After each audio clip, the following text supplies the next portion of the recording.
I wanted to speak a little bit about real happiness at work, which has been a very fun title for a book because it's proven to be a little bit provocative, which is always fun. Several people have said things to me like, well, you know, we don't call it play, we call it work. If you're supposed to be happy, we would call it play. And somebody said to me, how can you possibly think that you can have fun all day long at work as though happiness meant having fun all day long?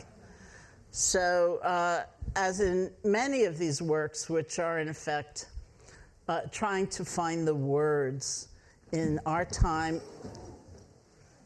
You okay? That's okay. No problem. You okay? It's tough, these stairs. I felt that too. Trying to find the words in our time, our cultures, that somehow express the meaning of things that are not that easy actually to express in words. So happiness itself is a confusing notion. Sometimes we hear happiness and it sounds like something very superficial or sentimental, being happy-go-lucky, being conflict avoidant, disputing the tremendous range and depth of pain and suffering that can exist in this world. And many people have that reaction. Like, what do you mean happy? Be happy. Sometimes we think of happiness as the endless pursuit of pleasure, which we're kind of into anyway. And you don't really need to buy a book, you know, that will lead you further in that direction. So one of my goals in my writing and my work has been to try to reclaim these words and to have them evoke something much deeper, much more meaningful for us. In some ways, I define happiness as a sense of resource, a sense of inner sufficiency or inner abundance, which allows us to experience the pleasure, the joy, the delight that comes our way differently. And we'll talk about that in a minute. Allows us to experience pain and conflict and distress, disruption differently, and actually helps evoke a different relationship to ordinary, routine, repetitive experience that is going to happen and that we usually more likely get numb in the face of or disconnect, rather than having the sense of presence, connection, which leads to a lot more fulfillment and a lot more happiness. So happiness is that sense of inner resource, in the way I use the word. It's born of three things, actually: awareness, balance, and connection. And for connection, you could, if you want, say compassion. So I want to go back to Tanya's presentation earlier today, in which she was talking about the difference between empathy and compassion, which again is a particular way of using words. So this is something that I'm really interested in. I find really meaningful. It comes up over and over again in my work because I work a lot with caregivers and first responders and people who are on the front lines of some really difficult and painful situations, and burnout, of course, is rampant. So the way I sometimes describe it is this. I almost describe it in a sequential way, like if we have that feeling of empathy, that sense of resonance with someone else's painful or difficult situation, that is a crucial thing. That I would also describe as necessary but not sufficient. And there is a tremendous amount of work we do with mindfulness. First of all, interestingly enough, being aware of our own painful states, because without that, we will not be able to tune into someone else's. So rather than being blocked or oblivious or in denial, that opening to some very difficult and painful states within ourselves is considered very useful for the development of empathy. So perhaps we've done that and we have that moment of empathy, which is true. It's genuine. It's real. But then how do we respond to that? Maybe we sense the difficulty somebody is in, and that frightens us, and we want to look away. Or maybe we sense the difficulty someone's in, and we're just exhausted. We feel depleted. There's like nothing within us to give, it feels like. Or maybe we feel into someone's difficulty or a difficult situation, and we blame them. I gave you perfectly good advice a year ago. If you'd only done that, you would be fine. So I'm not, gonna have that kind of care and concern for you. Or we might have the compassionate response, which is one possible response to that genuine sense of empathic connection. In that compassionate response, there needs to be a kind of balance, right? Otherwise, we drown. We over-identify with someone's situation. There's not enough space. We get exhausted. We get burnt out. There's some balance. There's some poise. There's a big perspective taking. If we are defining that person by their difficulty, so will they, right? And there's not going to be a sense of options, of other ways of seeing or being or taking action. So compassion itself is a very rich exploration, which has other kinds of sufficiency. There's that sense of happiness. I was so intrigued when Tanya said that kind of happy parts of our brain light up when we are experiencing compassion, rather than just falling into and being overwhelmed by pain or difficulty. To have that sense of inner sufficiency, wholeness, completeness, presence, affects how we relate to pleasure, to joy, to the many delights that do come our way every day. First of all, if we're tremendously distracted, we won't really notice much. And so it's kind of not going to count. We're not going to really feel fully all the wondrous things that may be happening. If we get lost in our concept of kind of like a better experience, what other people have, what should be happening that we don't have, is not going to be a lot of happiness that ensues. And I've been telling this story recently. I go to Washington, D.C. fairly often to teach, and one year I was there in the springtime, which is also cherry blossom season. There's this section of the city where there's just this collection of cherry trees, and they bloom, and it's so beautiful. It's just this beautiful array of these delicate pink blossoms. It's so wonderful. So one year I was so busy I only got there at night, which still was a very fine experience. But my friend the next year was determined to get me there during the day.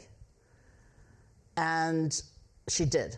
I got there with her during the day, and I was just amazed. I was thinking, wow, this is so beautiful. This is extraordinarily beautiful. And then my friend said, oh no, they're past the peak. And then I thought, oh no, I'm having a bad experience. This is really not a good experience. This is not as joyous as I thought it was supposed to be, right? There's so many ways in which we kind of miss what we might otherwise appreciate or be grateful for, and then we're not going to have that kind of sense of inner resource. And we have all of those neutral experiences, not very pleasant, not very unpleasant, where we tend to go to sleep. We don't take them in, we feel numb, we feel disconnected.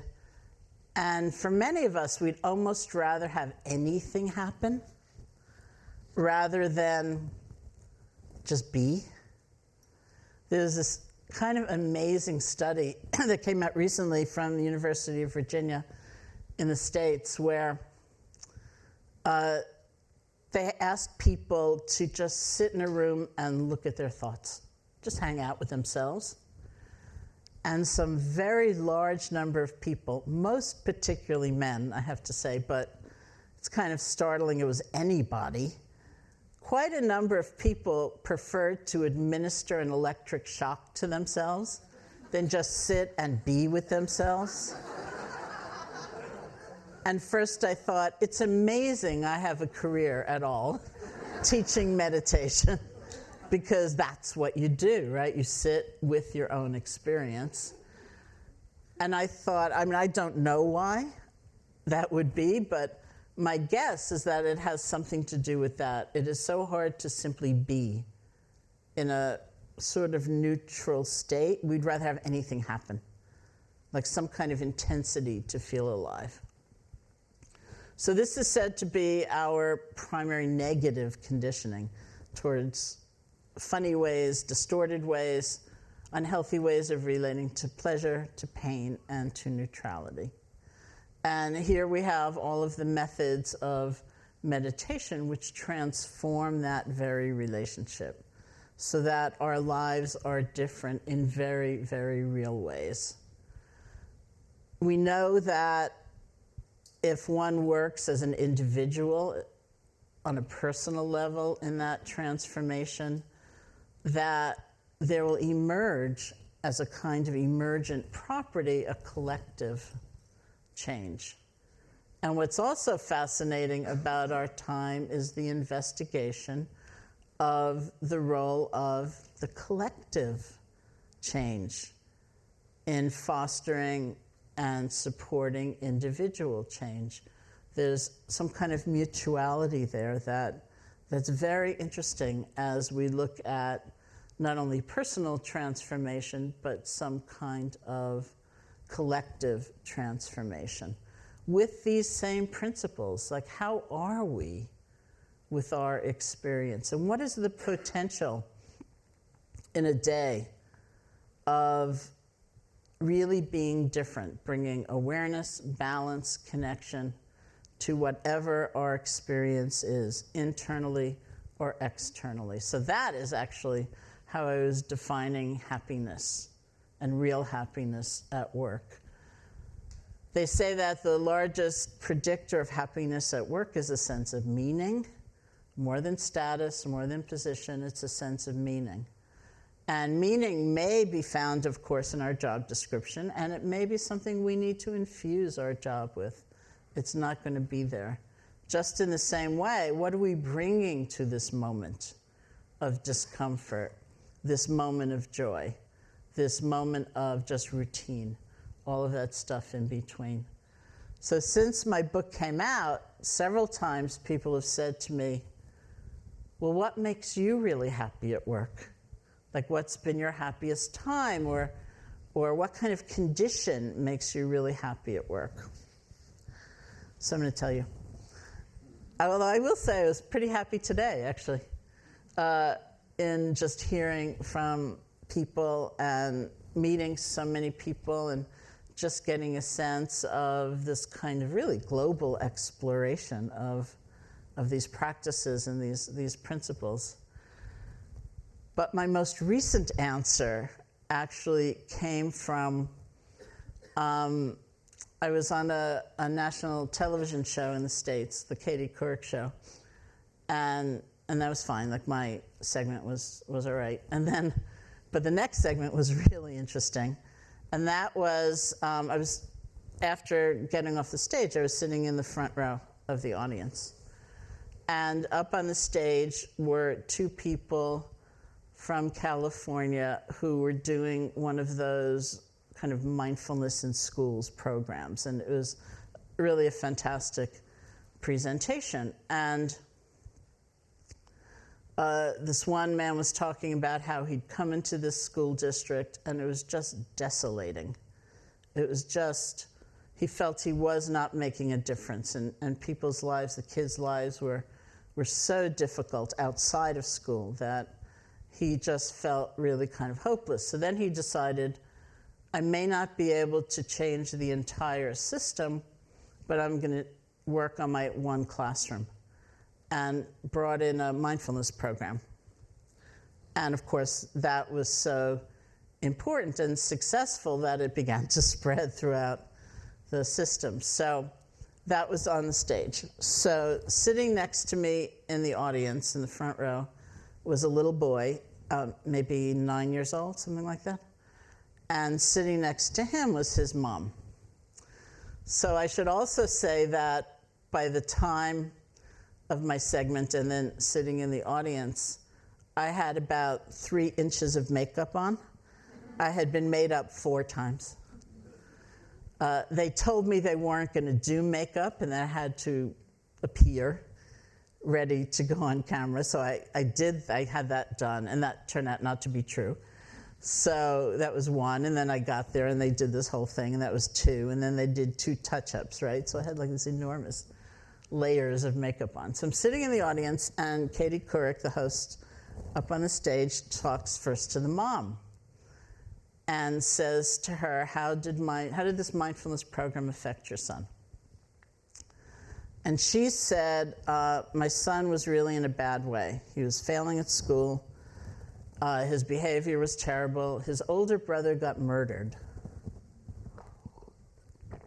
And he had just this terrible reaction to it. So I assumed he was shot. And she said, then he went and did this mindfulness program. And it was just transforming. He's doing so well in school. He just got this award, and he's really like a good kid. So then Katie Couric from the stage turns to this little boy sitting next to me and says, what did mindfulness do for you? And he says something like, it helped me feel my anger without acting on it. It helped me deal with my grief. And then he said, it helped me have a good time again. So I started crying. And then I thought, oh my God, I'm wearing all this makeup. And he's sitting right next to me. I wonder if I'm crying on the camera. And there's black stuff coming down my face, which I did. But that was like an amazing moment for me. Because what I heard from him, first of all, was such a deep wisdom. But I thought of my own teachers in Asia, and I thought of the centuries of practice and the exploration and people, the courage of people to step outside of maybe what's expected of them or what society would dictate to them, and to really explore. I thought of what it takes. I thought of that tenderness to really be present, to be able to feel your anger and know that you don't have to act on it. That you don't have to be afraid of it. You don't have to deny it. You can feel it, and you can make other choices. To deal with your grief, and to have fun again. So I just felt this continuation through centuries, right up through me, through that teacher on the stage, through that little boy. And I thought, that is a sense of meaning, right? I was not directly involved, but everybody is involved, because everything we do to contribute to this greater stream of exploration means that for a human being. Seeing another way of living or sensing a different kind of leadership. So that's my happiest moment at work thus far. Good.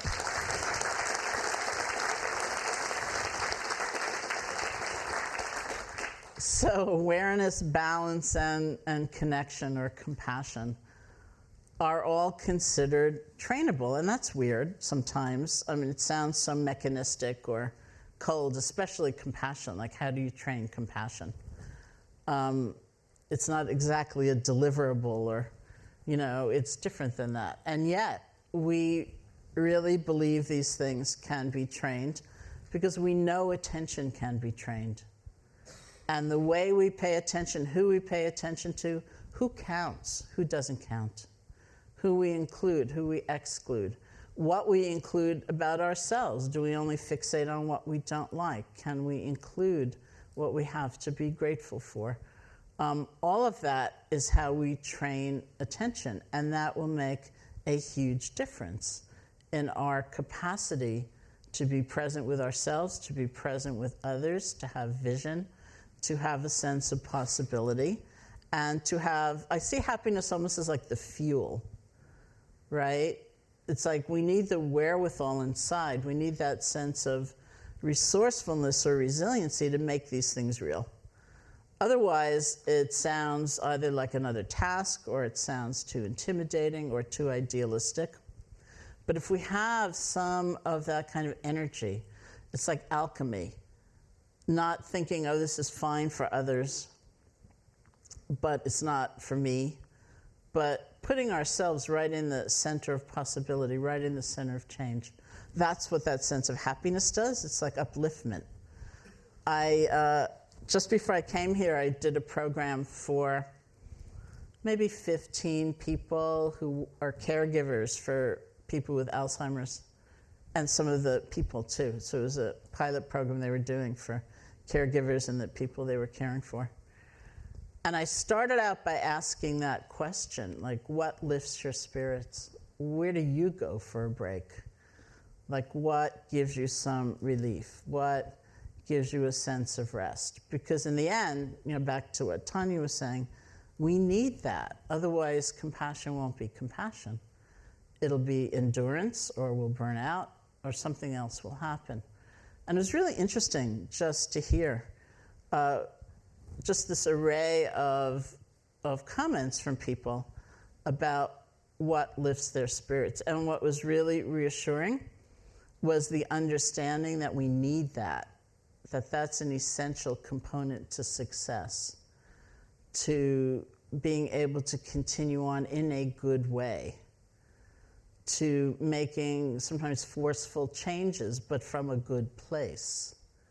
That we need that. We can't discount the need for having some sense of balance or relief, to bring in that strength, to bring in that happiness. And so I went basically right from there to here. So it was really fantastic, just kind of seeing that thread. If we have that kind of confidence that it's important, it's okay, then we can explore a whole variety of methods and styles and experiments, basically, in consciousness, to see what will help us take that kind of vision of the need to be happy, the rightfulness of being happy, the way that happiness can be the force of, it is like the fuel for generosity, for leadership, for having, thinking outside the box, having perspective.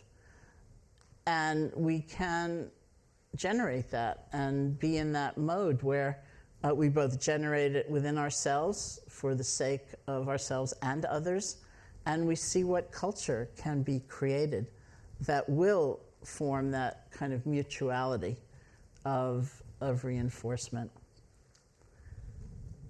So I have some time for questions. I don't really want to throw that thing, but if somebody in the dark, if somebody wants to throw it, if someone has a question. Okay. I will say this is the only time I've been at a conference where that's been done. I can't see you either.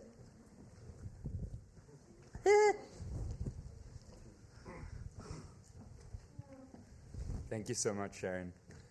I was wondering, I think twice in the presentation you made reference to something like too much compassion. Mm-hmm. And the sense I got from Tanya's presentation, this bit about Mathieu Ricard, was something like compassion could almost be anti-fragile. Mm-hmm. That is, it could actually get stronger, not burn out, but actually thrive on difficult things happening. Mm-hmm. I was wondering if you could speak to that. I don't know that it's so much too much compassion. The path is just as Tanya laid out. It's empathy leading to empathic distress, or empathy leading to compassion, or what I am trying to train myself to call the compassionate response.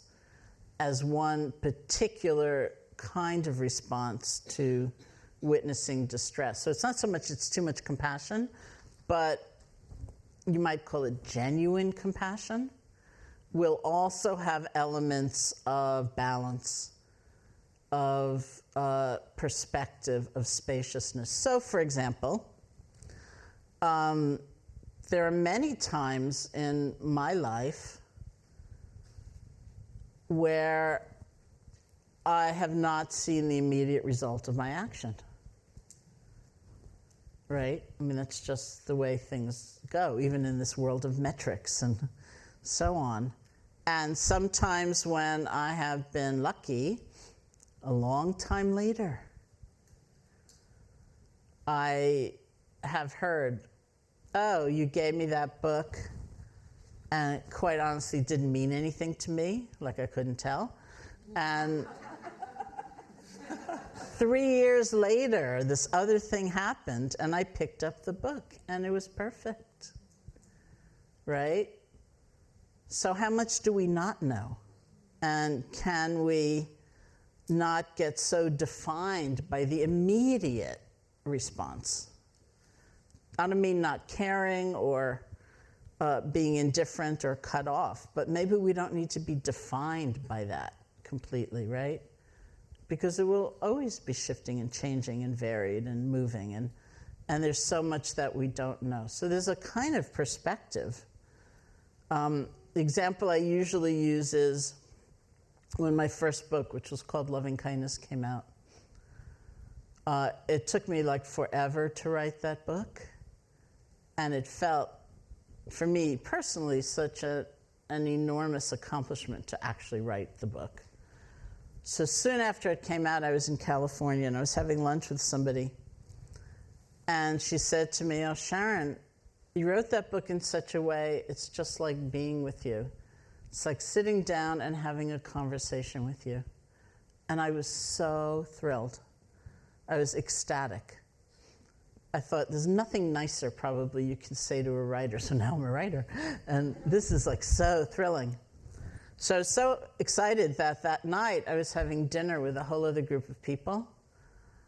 And someone at the dinner table, said something, and I said, oh, I repeated the comment from lunch.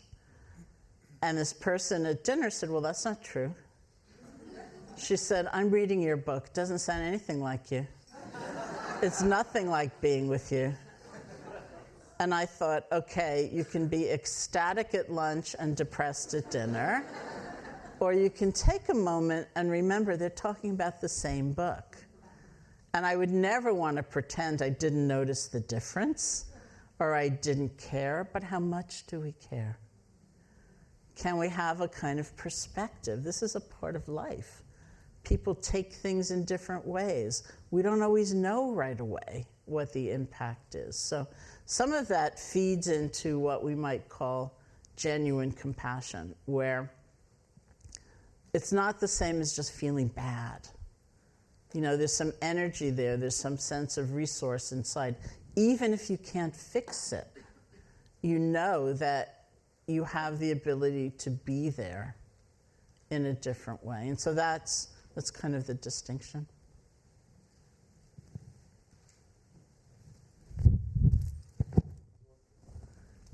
Okay, so thank you, Sharon. Fantastic. It's been wonderful to listen to you, and it was a wonderful question there. So something for me has come up in that interaction about happiness and love, and whether it's possible to collapse the two together, because when I hear happiness, the word itself, even in a written way, it sort of evokes me to, to be joyful, to be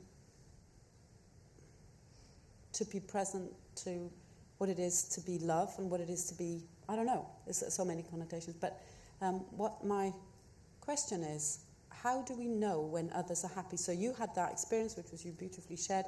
One moment you were a writer and you were ecstatic. Next minute you were a failure. So moment to moment, that can shift and change. So How do we know when another is happy? And then how does that affect us? Because I know it's infectious, because as I go about my business, I hear pockets of laughter and I'm drawn towards it. And I want to be there.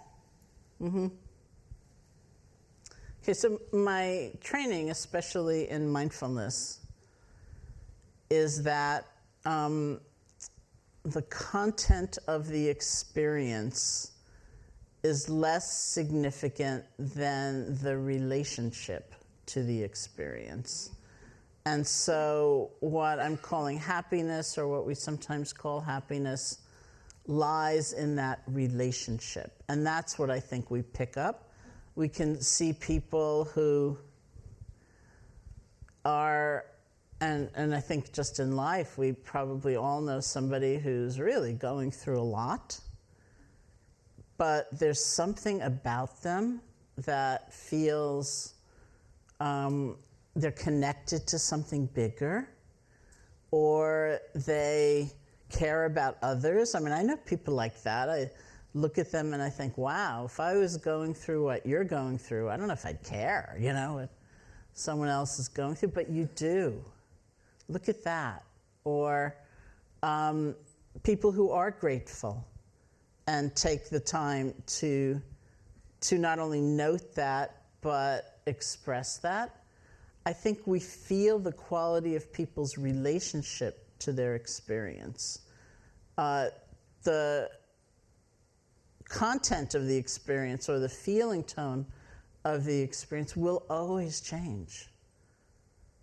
And so if we count, for example, the example I just used about the book, if we're counting on only praise in order to be happy, we're kind of lost. Because then it's like you've got to stop at lunch and you don't dare go to dinner in case somebody says, I didn't like your book, right? But that is, in reference to your actual question, that's what I think we feel.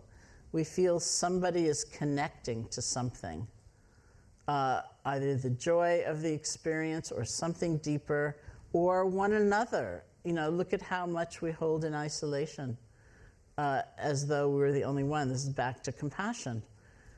Compassion doesn't mean looking at somebody who's having a difficult time as though to say, I, who have this perfect life, which could never, ever, ever be marred, I'm kind of bestowing this kindness on you way down there, because your life has fallen apart, which mine never could, because guess what?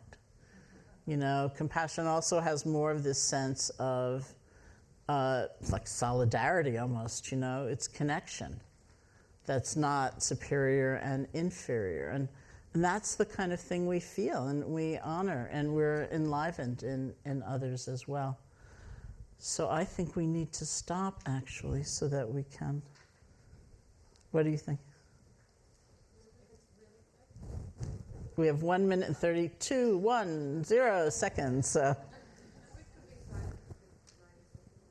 Okay, we'll sit in silence for 1 minute and 23 seconds. I think that's a wonderful idea.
Thank you all so much.